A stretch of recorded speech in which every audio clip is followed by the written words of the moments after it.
नमस्कार विद्यार्थी मित्रांनो, आज आपण महादीप परीक्षेमध्ये येणारे काही प्रश्न व तसेच स्पर्धा परीक्षेसाठी उपयुक्त असणारे काही संभाव्य प्रश्न आपण बघूयात. तर चला मित्रांनो, पहिले प्रश्न आहे, जगप्रसिद्ध लोणार सरोवर कोणत्या जिल्ह्यात आहे? तर जगप्रसिद्ध लोणार सरोवर हे बुलढाणा जिल्ह्यात आहे. बघा, जगप्रसिद्ध म्हणजे जगातील जे प्रसिद्ध लोणार सरोवर आहे ते कोणत्या जिल्ह्यात आहे? बुलढाणा जिल्ह्यात आहे. चला आता प्रश्न क्रमांक 2 बघूया. महाराष्ट्राची पूर्व पश्चिम लांबी किती आहे? महाराष्ट्राची पूर्व पश्चिम लांबी सुमारे 800 किलोमीटर आहे. तर मला सांगा मित्रांनो, महाराष्ट्राची पूर्व पश्चिम लांबी जर 800 किलोमीटर असेल तर उत्तर आणि दक्षिण लांबी किती असेल? मग उत्तर आणि दक्षिण लांबी जी आहे ती किती असते? तर उत्तर आणि दक्षिण लांबी सुमारे किती आहे? 720 किलोमीटर, सुमारे 720 किलोमीटर आहे. चला मित्रांनो, आता आपण बघूया प्रश्न क्रमांक 3. महाराष्ट्राच्या क्षेत्रफळाने सर्वात मोठा जिल्हा कोणता आहे? महाराष्ट्राच्या क्षेत्रफळाने सर्वात मोठा जिल्हा कोणता आहे? अहमदनगर आहे. बघा, महाराष्ट्राच्या क्षेत्रफळाने सर्वात मोठा जिल्हा अहमदनगर आहे. पण जर त्यांनी विचारलं की महाराष्ट्राच्या क्षेत्रफळाने सर्वात मोठा विभाग, जर जिल्हा कोणता आहे? अहमदनगर, आणि विभाग विचारला तर औरंगाबाद. बघा, जिल्हा कोणता आहे?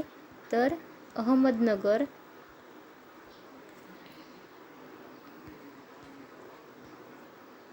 जिल्हा कोणता आहे? तर अहमदनगर. आणि जर त्यांनी विचारलं की विभाग, काय विचारलं? विभाग जर विचारला तर आहे औरंगाबाद, म्हणजेच आत्ताचं काय आहे? छत्रपती संभाजीनगर. ठीक आहे. चला मित्रांनो, आता आपण बघूया प्रश्न क्रमांक 4. प्रश्न क्रमांक 4 आहे, महाराष्ट्राचे प्रशासकीय विभाग किती आहे? बघा, महाराष्ट्राचे प्रशासकीय विभाग 6 आहेत. किती आहे? महाराष्ट्राचे प्रशासकीय विभाग 6 आहेत. आता ते कोणकोणते आहे ते आता आपण बघूया. बघा, महाराष्ट्राचे प्रशासकीय विभाग आहे 6. ते पहिला आहे कोकण, दुसरा आहे पुणे, तिसरा आहे नाशिक, चौथा आहे छत्रपती संभाजीनगर, पाचवा आहे अमरावती आणि 6वा आहे नागपूर. बघा, पहिले जे आहे कोकण, कोकणामध्ये 7 जिल्हे आहेत. कोणकोणते? पालघर, ठाणे, मुंबई शहर, मुंबई उपनगर, रायगड, रत्नागिरी, सिंधुदुर्ग. आणि याचं मुख्यालय आहे मुंबई. भौगोलिक विभाग आहे याचं कोकण. आणि बघा, पुणेमध्ये 5 जिल्हे आहे, पुणे, सातारा, सांगली, कोल्हापूर, सोलापूर. आणि याचं मुख्यालय आहे पुण्याचं पुणे. आणि याचं भौगोलिक विभाग आहे पश्चिम महाराष्ट्र. आता तिसरं आहे नाशिक. नाशिकमध्ये 5 जिल्हे आहे. कोणकोणते? नाशिक, अहिल्यानगर, धुळे, नंदुरबार, जळगाव. याचं मुख्यालय आहे नाशिक. आणि भौगोलिक विभाग आहे खानदेश. आणि चौथा आहे छत्रपती संभाजीनगर. याच्यामध्ये जिल्हे आहे 8. छत्रपती संभाजीनगर, जालना, परभणी, हिंगोली, नांदेड, बीड, धाराशिव, लातूर. आणि याचं मुख्यालय आहे छत्रपती संभाजीनगर. आणि यांचं भौगोलिक विभाग आहे मराठवाडा. 5वा आहे अमरावती. जिल्हे आहे 5, अमरावती, अकोला, बुलढाणा, यवतमाळ, वाशिम. आणि याचं मुख्यालय आहे अमरावती. आणि भौगोलिक विभाग आहे विदर्भ. 6वा आहे नागपूर. आणि प्रशासकीय विभाग आहे नागपूर. आणि जिल्हे आहे 6. यामध्ये कोणकोणते जिल्हे आहे? नागपूर, वर्धा, गोंदिया, भंडारा, चंद्रपूर, गडचिरोली. आणि याचं मुख्यालय आहे नागपूर. आणि भौगोलिक विभाग आहे विदर्भ. अशा पद्धतीनं किती आहे प्रशासकीय विभाग? 6 आहे. आता कोणकोणते एकदा बघा, कोणकोणते आहे? कोकण, कोणकोणते? कोकण, पुणे, आणि कोणतं आहे? नाशिक. कोणतं आहे? नाशिक.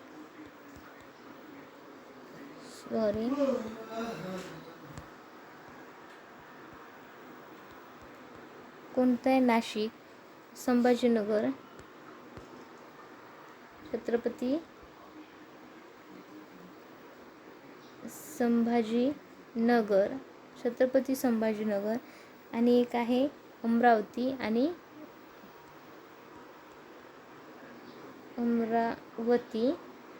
नागपूर ना. आणि हे किती आहे? प्रशासकीय विभाग किती आहे? 6 आहे. किती आहेत? 6.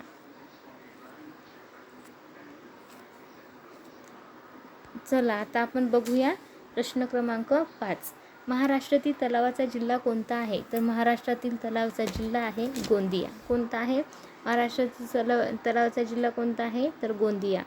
आता बघा प्रश्न क्रमांक 6. महाराष्ट्रातील पांढऱ्या सोन्याचा जिल्हा कोणता आहे? महाराष्ट्रातील पांढऱ्या सोन्याचा जिल्हा आहे यवतमाळ. पांढरं सोनं म्हणजेच काय? तुम्हाला प्रश्न पडला असेल पांढरं सोनं म्हणजेच काय? तर पांढरं सोनं आपण कापसाला म्हणतो, कॉटनला, आणि ते सगळ्यात जास्त उत्पादन कुठे होते? यवतमाळ. म्हणून त्याला पांढऱ्या सोन्याचा जिल्हा म्हणून यवतमाळला म्हटलं जाते. बघा महाराष्ट्रातील पहिला प्रश्न 7. महाराष्ट्रातील पहिला रेल्वे मार्ग कोणता? तर महाराष्ट्रातील पहिला रेल्वे मार्ग कोणता आहे? मुंबई ते ठाणे. बघा प्रश्न क्रमांक 8. गावाचा प्रथम नागरिक कोण? गावाचा प्रथम नागरिक आहे सरपंच. कोण आहे? सरपंच. बघा गावाचा प्रथम नागरिक आहे? सरपंच. कोण आहे? सरपंच. बरं मला सांगा जिल्ह्याचा कोण आहे? तर जिल्हाधिकारी. जिल्ह्याचा कोण आहे? तर जिल्हाधिकारी. जिल्ह्याचा जिल्हाधिकारी. मग मला सांगा राज्याचा कोण आहे? राज्यपाल. कोण असतो राज्याचा? राज्यपाल. मग सांगा देशाचा कोण आहे? तर देशाचा राष्ट्रपती. कोण असतो देशाचा? राष्ट्रपती.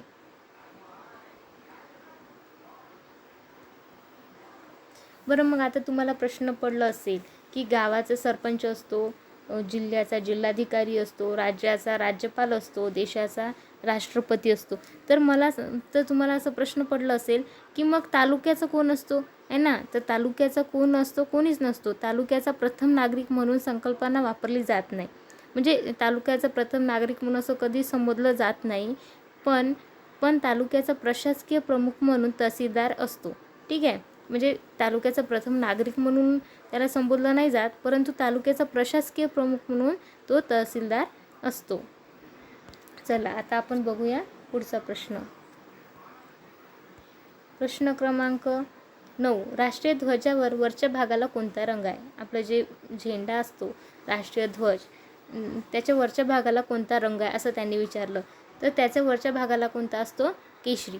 आपला जे झेंडा असतो, राष्ट्रीय ध्वज असतो, आपला जे ध्वज असतो त्याच्यावर कोणते रंग असते?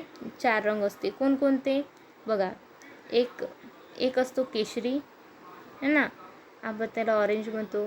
केशरी असतो, दुसरा असतो पांढरा आणि तिसरा असतो हिरवा है ना. आणि यामध्ये असतो पांढऱ्याच्या मध्ये असते 24 आरे असतात है ना. तो असतो रंग निळा. कोणता असतो? निळा. आता हे सर्वांनाच माहीत आहे. ठीक आहे. तर मला सांगा पण याचा अर्थ काय रे? त्या कलरचं म्हणजे त्या रंगाचं अर्थ काय, त्याचं मिनिंग काय ते आता आपण बघूया. ठीक आहे. बरं केशरी रंग कशासाठी असतो? तर केशरी रंग धैर्य व त्यागसाठी असतो. कशासाठी असतो? धैर्य आणि त्याग. धैर्य आणि त्याग का करतो ते दर्शवतो. ठीक आहे. आणि मला सांगा पांढरा जो रंग असतो, पांढरा रंग जो असतो तो रंग काय असतो? शांतता. काय असतो? शांतता, सत्य. ठीक आहे. शांतता आणि सत्य आणि प्रामाणिकपणा दर्शवतो. शांतता, सत्य आणि प्रामाणिकपणा. ठीक आहे. शांतता, सत्य आणि प्रामाणिकपणा दर्शवतो. त्याच्यानंतर मला सांगा हिरवा रंग काय असतो रे? हिरवा रंग असतो विश्वास. ठीक आहे. हिरवा रंग काय असतो? मग विश्वास असतो. काय असतो हिरवा रंग? विश्वास, समृद्धी आणि शुभता. विश्वास, समृद्धी आणि काय असतो? शुभता, म्हणजे शुभ असतो. ठीक आहे. विश्वास, समृद्धी आणि शुभता असतो. तर मला सांगा हे झाले तीन रंग. कोणकोणते? केशरी. केशरी कशाचं काय दर्शवतो? ध्येय आणि त्याग दर्शवतो. पांढरा रंग शांतता, प्रामाणिकपणा दर्शवतो. काय दर्शवतो? शांतता, सत्य आणि प्रामाणिकपणा दर्शवतो. हिरवा रंग काय दर्शवतो? तर विश्वास, समृद्धी आणि शुभता दर्शवतो. मग मला सांगा निळ्या रंगाचा अर्थ काय रे? तर मधोमध असलेला जो निळा रंग असतो त्या रंगाच्या चक्रात 24 आरे असतात आहे ना. त्या 24 चक्राचे आऱ्या असतात ते काय असते, एक अशोक चक्र आहे. ते काय, अशोक चक्र. हे प्रगती व निरंतर गतीचे प्रतीक आहे. म्हणजे हे काय, प्रगती म्हणजे समोरच्या वाटचालीकडे प्रगती होते आणि निरंतर गतीचे प्रतीक आहे. काय ते काय असते ते, त्याचा अर्थ प्रगती व निरंतर गतीचे प्रतीक. चला आता आपण बघूया प्रश्न क्रमांक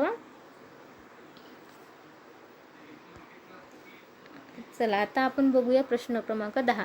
महाराष्ट्रातील कोणत्या विभागातील नद्या कमी लांबीच्या आहेत? महाराष्ट्रातील कोणत्या विभागातील नद्या कशा आहे, कमी लांबीच्या आहेत? तर ते काय आहे,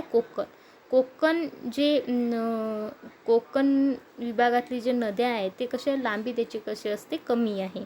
चला आता आपण बघूया प्रश्न क्रमांक 11. ग्रामपंचायतीची निवडणूक किती वर्षांनी होते? तर ग्रामपंचायतीची निवडणूक दर 5 वर्षांनी होत असते. किती वर्षांनी होत असते? ग्रामपंचायतीची निवड दर 5 वर्षांनी होते. मला सांगा आता,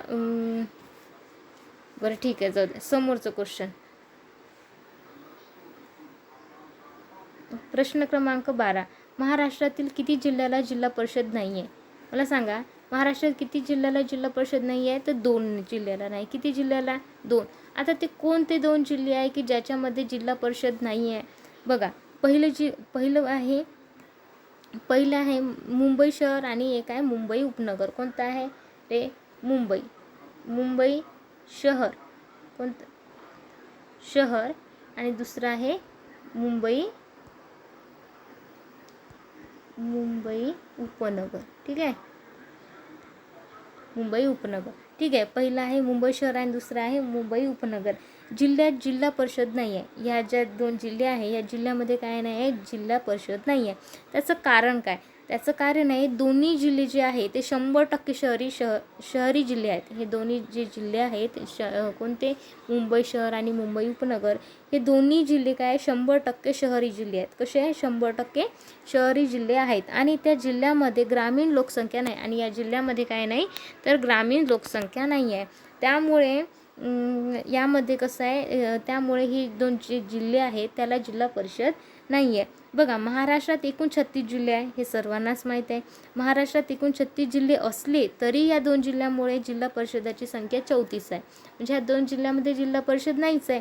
त्यामुळे हे 2 जिल्हे वगळून गेले आणि त्यामुळे जिल्हा परिषदची संख्या किती आहे? 34 आहे. तर लक्षात ठेवा, महाराष्ट्रातील किती जिल्ह्याला जिल्हा परिषद नाही आहे? 2. तर ते 2 कोणते? मुंबई शहर आणि मुंबई उपनगर. चला आता आपण बघूया पुढचा प्रश्न. कोणत्या शहराला दक्षिणेची काशी म्हणतात? प्रश्न असा आहे, कोणत्या शहराला दक्षिणेची काशी म्हणतात? तर दक्षिणेची काशी म्हणून अनेक शहरे ओळखली जातात. ठीक आहे, दक्षिणेची काशी म्हणून कोणते शहर ओळखली जातात? दोन्ही शहर म्हणजे बरेच शहरे, अनेक शहरे आपण ओळखली जातात. त्यापैकी मुख्य आहे, आता बघूया दक्षिणेची काशी कोणत्या शहराला म्हणतात. तर एक मुख्य आहे. मुख्य कोण आहे? एक मिनिट बघा, मुख्य काय आहे? बघा, मुख्य आहे तर नंजनगूड. काय आहे? एक मिनिट, काय आहे? नंजनगूड नावाचं गाव असेल. ठीक आहे, नंजनगूड हे आहे कर्नाटकमध्ये. कुठे आहे रे? कर्नाटक. ठीक आहे, नंजनगूड आहे हे कुठे आहे? कर्नाटकमध्ये आहे. आणि दुसरं आहे वाई. दुसरं काय आहे? वाई आहे, ते आहे महाराष्ट्रात. ते कुठे आहे? महाराष्ट्रात. आणि नंजनगूड जे आहे ते कुठे आहेत? कर्नाटकमध्ये आहे. बघा, नंजनगूड जे आहे कपिला नदीच्या काठावर आहे. नंजनगूड हे कुठे आहे? तर कपिला नदीच्या काठावर आहे. आणि तिथे श्री कांतेश्वराचं मंदिर आहे आणि त्याच्यासाठी हे प्रसिद्ध आहे नंजनगूड हे कशासाठी प्रसिद्ध आहे? तर तिथे एक श्री कांतेश्वरांचं मंदिर आहे आणि त्यासाठी हे प्रसिद्ध आहे. आणि ते कोणत्या नदीच्या काठावर आहे? तर कपिला नदीच्या काठावर आहे. कोण? नंजनगूड. तर बघा, आता काय? वाई हे कुठे आहे? महाराष्ट्रात आहे. आणि हे महाराष्ट्रात कुठे आहे रे? हे सातारा जिल्ह्यात आहे. महाराष्ट्रामध्ये हे सातारा जिल्ह्यात आहे. कोण? वाई. आणि ते एक ऐतिहासिक व तीर्थक्षेत्र असलेले शहर आहे. तिथे एक ऐतिहासिक तीर्थक्षेत्र असलेले हे काय शहर आहे. तर आपलं उत्तर इथे वाई असेल, कारण आपण हे महाराष्ट्राबद्दल बोललं तर वाई येतील. आणि जर कर्नाटकामध्ये बघा दोन्ही गोष्टी लक्षात ठेवायचं. मुख्य काय आहे नंजनगूड. नंजनगूड कुठे आहे कर्नाटकमध्ये. आणि त्यांनी जर महाराष्ट्रामध्ये विचारलं तर वाई आहे. आणि वाई हे महाराष्ट्रात आहे. आणि वाई कुठे आहे कोणत्या भागात इथे जिल्ह्यात आहे तर सातारा जिल्ह्यात आहे. तर चला आता प्रश्न क्रमांक 14 बघूया. महाराष्ट्रातील कोणत्या विभागात आर्थिक संपन्न वने आहेत. महाराष्ट्रातील कोणत्या विभागात आर्थिक संपन्न वने आहेत तर विदर्भ विभागात. कोणत्या विभागात आर्थिक संपन्न वने आहेत विदर्भ विभागात. चला आता प्रश्न क्रमांक 15 पाहूया.